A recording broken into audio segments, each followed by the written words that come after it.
Bienvenue sur les news de Samir. Aujourd'hui, on va parler de l'actualité. Alors, il y a plusieurs choses. On va parler de Hanouna. Hanouna qui, au travers de certaines phrases, tombe sur l'Algérie et soutient Retailleau.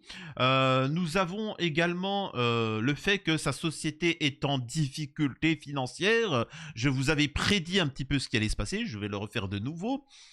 Ça va nous permettre d'en tirer une morale, que les mecs, ils ont beau être millionnaires, que si vous êtes unis, vous pouvez les faire tomber n'importe qui. Donc on va parler de ça. Hanouna est en difficulté. On apprend que lui, Bolloré et toute sa clique décident d'utiliser les réseaux sociaux et on appelle ça des mouches à deux mers, pour tomber sur la nouvelle chaîne qui va les remplacer. Donc ça permet de vous montrer comment fonctionne Amisraël et ses satellites, comment fonctionnent ces gens-là, tu vois. Donc ils payent des gens pour déstabiliser, tu vois. Donc on va voir ça. Ça va nous permettre de parler un petit peu de la France insoumise, la LFI, que j'ai beaucoup critiqué concernant le fait qu'ils avaient un positionnement tiède sur certains sujets. Tu ne peux pas dénoncer la colonisation en Palestine et ne pas le faire au Sahara occidental. Ni le fait, vous le faites bien en Kanaki, etc. Donc, ils ont décidé de le faire. Maintenant, c'est bon, ils s'en cachent plus. Et vous le savez pourquoi? Parce que le roi du Maroc et ses satellites ont décidé de soutenir le RN. Ils ont décidé de soutenir l'extrême droite. Et donc, en tant que tel, maintenant, ils s'en détournent. Ils se détournent de cette position mi-figue, mi-raisin et décident maintenant de respecter le droit international. Alors que la France insoumise, avant, était très tiède sur ce sujet-là. Et donc, forcément, s'approche un peu plus de la position algérienne, russe, africaine, etc. C'est-à-dire de respecter les Nations Unies et le droit international. Donc on va parler de ça. Et bien évidemment du cessez-le-feu hypothétique à Gaza. Donc voilà, j'en avais déjà fait, on aura l'occasion d'en reparler. Avant ça, bien évidemment, je vous invite à vous abonner, laisser un petit commentaire, un like pour le référencement, me rejoindre sur les réseaux sociaux et sur mes chaînes secondaires. Je vous invite à ne pas hésiter à donner, sur la chaîne. Vous pouvez envoyer sur Tipeee. Le lien est en message épinglé, le premier message qui s'affiche. N'hésitez pas, vous cliquez dessus, vous donnez. Vous pouvez donner 1 euro, 2 euros, comme vous pouvez donner 50 euros, 100 euros, ce que vous voulez.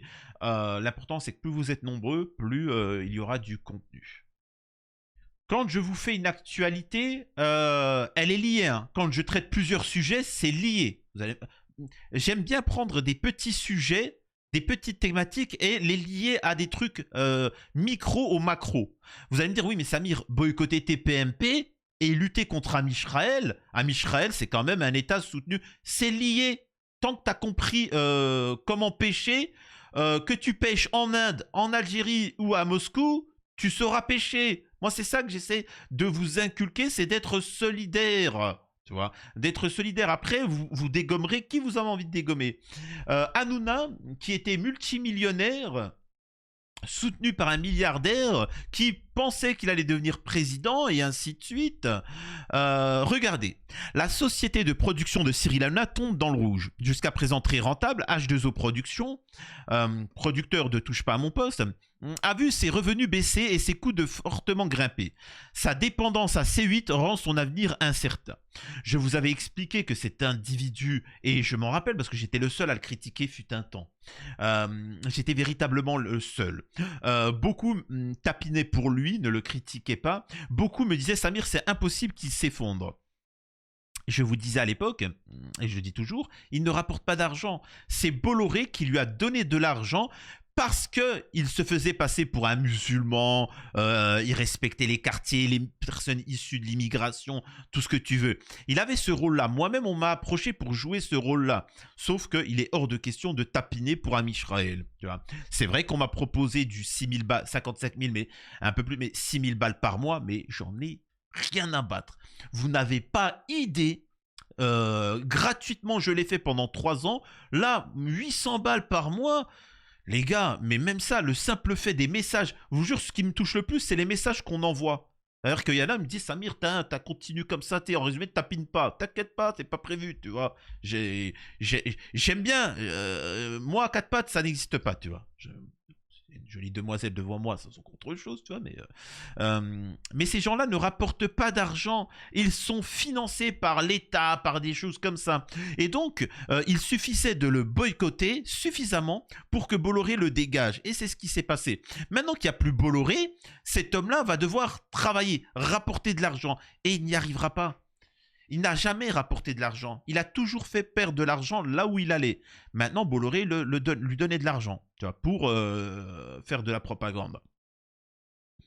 Et je vous avais dit, une fois que ça va être fini, il va vouloir s'accrocher à son passé. Au lieu de prendre ses millions et d'en profiter, vous savez, faut pas oublier une chose, il a acheté des bateaux, il a plusieurs maisons, il a plusieurs voitures de luxe. Est-ce que vous avez ne serait-ce que l'idée de l'entretien que ça coûte par an un bateau? Un bateau de luxe, à votre avis, ça coûte combien par an? C'est des dizaines, si ce n'est 100 000 balles par an d'entretien, minimum. Donc lui, il a certes 6 millions dans son compte, mais plus chaque année qui va passer, c'est 500 000 balles de frais qui part à droite à gauche et il perd. Donc au bout d'un moment, vous allez voir, il va vendre des voitures. Son bateau, le bateau d'Hanouna, il va le vendre. Vous allez voir qu'il va vendre son bateau. Il n'a aucune utilité. Son bateau, il va le vendre. Certaines maisons secondaires, il va les vendre. Parce qu'il est en difficulté. Il va finir avec une maison, tu vois, dans un patelin. Et salut, au revoir, tu vois. Donc c'est fini. Cyril Hanouna a-t-il mangé son pain blanc? Longtemps, les émissions du Trublion du PAF ont rapporté gros à sa société de production H2O. Derrière Touche pas à mon poste ou encore face à Hanouna, il semblerait que cette période faste soit révolue. Voilà, alors, il faut payer pour en savoir plus. Bon, je suis pas encore riche, donc on va passer. Donc, par la même occasion, et c'est pour ça qu'il veut se lancer en politique, et c'est pour ça qu'il décide de tout miser en payant des 200 000 balles pour aller voir Elon Musk, il essaie de se lancer en politique, et il va se ruiner pour essayer de retrouver ce qu'il en est, tu vois. C'est comme si demain, t'as 80 ans, toi qui me regardes, t'as 80 ans, on t'apprend que t'as un cancer. Et puis t'es là, tu vas faire des chimios, des soins, machin, pendant 5 ans pour pouvoir gagner. Tu vas... profite un moment, détends, profite de la vie. Fais-toi soigner, mais profite de la vie. Faut pas... Par exemple, quand t'arrives à 80 ans, oui, t'es vieux, il n'y a pas de mal, mais c'est bien d'être vieux. C'est la vie. Profite d'être vieux pour profiter, kiffer, etc. N'essaie pas de faire le jeune. C'est complètement idiot. Hanouna, la période faste, maintenant arrête. Mets-toi à la diète. Donc, bon débarras. Et c'est qui l'a mis à mal, le Hanouna? C'est vous. Parce que vous avez été solidaire, on a commencé à le signaler, à lui tomber dessus à chaque fois qu'il déconnait, et regardez ce qu'on a fait. Si on était des millions, on pourrait faire tomber des États. Des États génocidaires, si vous voyez ce que je veux dire. On apprend par la même occasion, en fait, il faut comprendre pourquoi ils attaquent l'Algérie, parce qu'ils luttent contre Amisraël. Eux, ils sont solidaires. Vous comprenez pourquoi ils attaquent contre l'Algérie, contre les intérêts français en plus. Parce qu'ils sont solidaires. Donc ne tombez pas dans le panneau de la division, soyez unis. On apprend dans ce document JT de 20h que les campagnes de déstabilisation secrète de Vincent Bolloré contre la future chaîne Ouest France. Donc, on a pu, nous, les subir. Hein. Si moi-même, sur ma chaîne, on a subi des gens qui me tombaient dessus sur les réseaux sociaux et ainsi de suite, c'est payé. Quand je vous disais que j'ai été approché par ces individus pour me financer, pour tapiner, j'ai refusé, là où tous ont accepté. Et c'est pour ça que ma première chaîne, elle a sauté. Parce que j'ai refusé. Donc, voilà les méthodes de ces individus à l'israélienne. Par derrière, vicieusement, sans honneur, sans fierté. Eh ben moi j'ai un message à te donner parce qu'il faut savoir que Hanouna regarde tout ce qui se fait sur lui. Gratuitement, sans argent, on t'a fait tomber. Fallait pas provoquer un Algérien. Tu provoques pas un Algérien. Un Algérien, il est cool. Tu le provoques, il te lâche pas. Et t'as pu goûter les frais. T'aurais mieux fait de faire ami-ami, mais bon, c'est pas possible parce que je savais qui tu étais. Et d'ailleurs, je remercie tous ceux qui partagent sur TikTok. Sur TikTok, il y en a beaucoup qui ont partagé mes petites vidéos que je mets de temps en temps, les petits résumés de mes vidéos. Et il y en a beaucoup qui ont partagé, c'est pour ça que ça fait plus de vues. Je rappelle, hein, si vous voulez soutenir la chaîne, n'hésitez pas à partager partout et inciter les gens à venir s'abonner. Amisraël et le Hamas ont accepté un accord pour cesser le feu à Gaza et la libération d'otages. Un accord de trêve entre Amisraël et le Hamas palestinien a été trouvé ce mercredi 15 janvier, comme l'ont annoncé les sources proches des discussions à l'AFP. Ce mercredi 15 janvier, bon, ils vont répéter 14 fois le truc ou comment ça se passe? Il s'agit du premier cessez-le-feu depuis début novembre 2023, etc. Nous avons un accord sur les otages au Moyen-Orient. Ils seront libérés sous peu. Merci, c'est félicité le président élu Donald Trump. Donald Trump qui avait expliqué que si les otages n'étaient pas libérés, ça serait le feu au Moyen-Orient. Il n'a pas dit ça serait le feu pour qui? Eh, vous l'avez pas vu venir, ça, hein? Eh, les pro-palestiniens, vous l'avez pas vu venir? Il parlait du Hamas ou il parlait d'Amisraël, hein? D'ailleurs, dans une interview, Donald Trump, l'anti-palestinien, avait dit Netanyahou est un menteur, les Palestiniens sont prêts, les gens du Moyen-Orient ont toujours voulu la paix, c'est les Amisraéliens qui veulent le chaos. Oui, c'est Trump, c'est pas Kamala Harris, la pro-palestinienne, qui a dit ça. D'ailleurs, Donald Trump dira de Netanyahou que c'est un fils de bip, et c'est pas Kamala Harris, la pro-palestinienne. Donc encore une fois, il va vraiment comprendre que vous êtes manipulé par les gens, par les médias, hein. Tu vois, c'est quand même particulier. Donc voilà. Et encore une fois, Donald Trump, il s'en fout encore une fois de ces conflits. Lui, ce qui l'intéresse, c'est juste on arrête de donner de l'argent. Et comme il arrête de donner de l'argent, Amisraël n'a plus la capacité de continuer la ère. Et donc, c'est le feu, il n'y a plus le choix. Vous comprenez un petit peu? Mais ils vont continuer à faire des exactions. Hein. Amisraël va continuer à faire des exactions, mais limitées parce qu'ils n'auront plus l'argent américain. Et donc, de comprendre que vous pouvez arrêter cette ère. Les Américains ont voté pour Donald Trump et regardez ce qui s'est passé. Et maintenant, si vous votiez pour Mélenchon, parce que vous pouvez critiquer, je ne suis pas d'accord avec Mélenchon sur le sociétal, tu vois. Si vous votez pour Mélenchon, on arrête de financer Amisraël, on fait pareil en Allemagne, en Angleterre et c'est fini. Histoire ancienne. Donc vous avez une responsabilité, vous qui me regardez. Vous avez une responsabilité sur la situation en Palestine. Pas les Algériens, pas les Marocains, pas les Tunisiens, pas les Égyptiens, pas ceci, pas cela. Vous avez une responsabilité directe. Vous qui vivez en France, vous qui vivez en Allemagne, et vous qui vivez en Angleterre, et vous qui vivez aux États-Unis. Vous avez une responsabilité. Parce que si vous étiez solidaire et vous avez la capacité de mettre qui vous voulez au pouvoir, là vous arrêteriez Amisraël directement. Et c'est ce que j'essaie de vous transmettre avec le cas Hanouna. Vous avez été capable de faire tomber un milliardaire. Vous pouvez continuer, les gars. Soyez solidaires, s'il vous plaît. Bref. Ce qui permet ensuite de faire une petite transition, excusez-moi, de mes propos, concernant ce qui s'est passé à l'Assemblée nationale avec le discours de la France insoumise. Savez-vous que la guerre d'Algérie est terminée depuis 63 ans ? Que la France coloniale l'a perdue, car c'était une guerre criminelle et injuste. Pourquoi? Et là, par exemple, ils taquinent. Parce qu'il faut savoir qu'en France, ils ont une haine viscérale de se dire qu'ils ont perdu. Ils vous disent non, il n'y a pas eu de R, non, on l'a pas perdu. Les mecs, vous l'avez encore en travers de la gorge, même maintenant. Même maintenant, vous voulez la truc. Il y en a même qui fantasment une revanche. Les mecs, les Algériens, ils étaient en slibard. Ils avaient même pas d'armes. C'est incroyable, ils avaient même pas d'armes. Et ils vous ont mis une déculottée. Ouais, mais Samir, le rapport des morts par rapport... C'est pas grave. C'est pas grave. Ils étaient au fond du trou. Pas d'armement. Rien du tout. Et pourtant, ils ont déculotté l'Empire français et ils l'ont mis à terme. Tu vois, ils l'ont mis à terre et ils l'ont terminé, tu vois. Voilà. Et maintenant, vous voulez la revanche? Alors que ils sont plus nombreux en Algérie, ils sont mieux armés qu'en France. Mais moi, je dirais une chose aux Algériens. Chut, ne dites rien. Oui, vous êtes une nation pauvre, militairement, rien du tout. Laissez-les penser ça. Comme ça, si ça devait taper, eh ben, l'effet de surprise. Il faut bien le comprendre.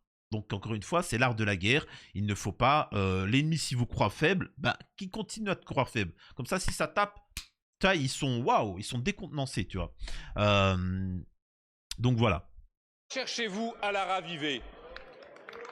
Bien sûr, quand des influenceurs font des appels au meurtre contre des opposants politiques au gouvernement d'Alger, il faut engager les poursuites judiciaires adéquates en France. Bien évidemment, c'est logique. Moi, je suis désolé. En Algérie, c'est pour ça qu'il faut être honnête et il ne faut pas défendre ces individus. Moi, demain, en Algérie, des influenceurs russes, américains, français viennent et disent « Je bip l'Algérie, je bip, je bip, je bip », je suis contre l'expulsion. Hein. Je suis contre l'expulsion. Je suis pour qu'ils aillent en tôle. Et donc, pour être honnête, en France, si... Alors, attention, il faut qu'il y ait un jugement. Si ces gens ont tenu de tels propos, ils doivent être sanctionnés. Tu ne peux pas manquer de respect comme ça. Ça, c'est évident. Mais le fait de les expulser comme ça montre qu'en fait, il n'y a rien derrière. Mais vous en faites le prétexte à une surenchère insupportable et irresponsable. Vous multipliez les menaces et les provocations contre Alger, comme sur le Sahara occidental, en contradiction avec le droit international. Vous stigmatisez des millions d'Algériens, de binationaux, de Français d'origine algérienne. On voit qu'ils applaudissent tous concernant, ils parlent bien maintenant du droit international concernant le Sahara occidental. Là où avant, tu vois, ils n'en faisaient pas grand cas. Hein. Donc, encore une fois, je rappelle que pour le Sahara occidental, c'est tout simple. C'est un territoire, c'est un pays, c'est une nation et qui a été envahi par, si je ne me trompe pas, la Mauritanie et le Maroc. Donc après, le Maroc, bon, ils vont négocier, ils vont dire voilà, toi tu prends ça territoire, moi je prends ça comme territoire, et ainsi de suite. D'ailleurs, vous pouvez voir que beaucoup de Marocains monarchistes expliquent aux Algériens, on se partage le territoire et les gars, il n'y a rien à se partager. Ça ne nous appartient pas. Vous pouvez nous donner 80%, les Nations Unies peuvent nous donner 99% du Sahara occidental. Ça ne fera pas de nous propriétaires. Ça ne nous appartient pas. C'est un pays, c'est une nation. Ils ont une langue, ils ont une culture. Et c'est tout. Et ils se battront jusqu'au bout, jusqu'au dernier. Ce sont des musulmans en plus. Ce sont des Africains. Et c'est pour ça que toutes les nations africaines appellent ça la dernière colonie d'Afrique. Tu vois, donc soutien total au Sahara occidental. La problématique, c'est que le royaume marocain, la monarchie, utilisait ses satellites pour faire la propagande en Occident, nasser, corrompre certains. La LFI, pour pas s'embrouiller, parce qu'ils savaient que la communauté marocaine monarchiste était communautaire comparée aux millions d'Algériens qui n'étaient pas communautaires, donc ils ont décidé de prendre le parti du royaume marocain. Sauf qu'ils se sont rendus compte qu'ils l'ont eu dans le HUC. Les élections précédentes, le royaume marocain ont appelé les ressortissants à le voter à tous contre la LFI. C'est un fait. Et là, ouvertement, ils sont en direction du RN. Donc, ils se disent, ça sert à quoi de tapiner pour les monarchistes marocains, sachant qu'ils appellent à voter contre nous? Eh bien, on va être pour le Sahara occidental. En plus de ça, ça respecte le droit international. Ce que tiens à dire là, c'est que la LFI, certes, là, a un bon positionnement, mais le fait par communautarisme. Parce qu'une communauté ne les soutient pas, ben, ils décident d'aller voir ailleurs. Je répète, à vous d'être communautaire. Et après, c'est tout. C'est tout. Celui qui vient vous draguer, il vous draguera. Le vocabulaire arrogant et guerrier que vous employez n'a rien à faire dans les relations internationales. Les pires fantasmes de l'extrême droite que vous alimentez n'ont rien à faire dans le débat public. Vous osez affirmer que l'accord franco-algérien de 68 accorderait un privilège à l'immigration algérienne. C'est un pur mensonge. Vous osez parler de rente mémorielle à propos de l'Algérie, comme si c'était un cadeau d'avoir subi 132 ans de colonisation et de souffrance. Les belles heures... Surtout qu'avec le rente, on n'a rien. L'Algérie ne demande pas d'argent. De toute façon, on n'a pas d'argent en France. L'Algérie ne demande pas ça. Il demande juste d'accepter. Et vous voyez bien que les gens n'acceptent pas. Enfin bref, hein, je vous dis, vous connaissez l'histoire. De la colonisation, comme ose le dire votre ministre de l'Intérieur, c'est révoltant. En réalité, C'est l'algérophobie qui est votre rente politique. Vous soufflez sur les braises des haines passées. Vous attisez la xénophobie, l'islamophobie et le racisme Exactement. dans l'espoir d'exciter l'opinion publique et de masquer vos échecs. C'est répugnant. Et qui en paye le prix? La France, que vous discréditez, isolez et abaissez. Les peuples français et algériens que vous fracturez et opposez. La paix civile que vous menacez. Alors quand allez-vous cesser cette folle escalade? Quand allez-vous en finir avec les postures néocoloniales? Quand allez-vous construire enfin avec l'Algérie une relation diplomatique apaisée, fondée sur le respect mutuel et l'amitié entre les... Alors, encore une fois, même eux, ils se trompent. Même eux, ils se trompent. Alors oui, bien évidemment, il y a un passé particulier avec la France et l'Algérie. Et c'est pas du tout une histoire d'amour, comme ce que j'entends à dire. Mais il faut arrêter de penser sentiment. Il faut économique. C'est-à-dire qu'il faut venir avec l'Algérie et dire écoutez, on a un business de dingo. On a un business de dingo. Vous avez une ressource, on a les acheteurs. On fait, allez, salut, tu vois. Vous voyez ce que je veux dire? On se fait du business. Tout le monde fonctionne comme ça, sauf en France. En France, c'est oui, mais tu m'aimes ou tu m'aimes pas? Le roi du Maroc, je l'aime. On s'en fout que tu l'aimes ou que tu l'aimes pas. Est-ce qu'il y a des avantages? Moi, c'est ça qui m'intéresse. Moi, par exemple, El Morgen, c'est une famille d'Algériens qui ont lancé une société, qui l'ont développée, qui crée du travail en Algérie, qui crée de l'emploi et une richesse. Donc, c'est très bien. On me dit, ouais, le roi du Maroc, il a acheté une pâte à tartiner. Ouais, mais c'est en Italie. Ça donne du travail en Italie. Il l'a acheté. S'il y a quelques bénéfices qu'il y a, c'est le mimi-sexe qui va l'avoir. Mais c'est tout. Enfin, derrière, il n'y a strictement rien. Enfin, il n'y a pas de... Enfin, vous voyez ce que je veux dire? C'est du sentiment. C'est juste pour se la péter. Hey, regardez. Arrête. C'est quoi ce roi? C'est quoi ce roi swag? Le mec, c'est un Instagrammeur. Il est partout dans le monde, sauf dans son pays. Je sais pas, respecte-toi. Donc voilà, bah écoute, moi je respecte infiniment. Enfin, des gestes cohérents concernant la LFI. Et je pense que, ben, moi personnellement, là ils sont en train de gagner des points. Et pour les prochaines élections, je pense que j'irai lever mon boule. Et moi, généralement, je lève mon boule que pour une jolie demoiselle. Mais là, je pense que j'irai voter. Donc on essaiera d'avoir des invités et les filles pour s'exprimer sur le sujet. À la prochaine sur les news de Samir. Je compte sur vous pour partager un maximum et de vous abonner. Et à la prochaine sur les news de Samir. Je me répète.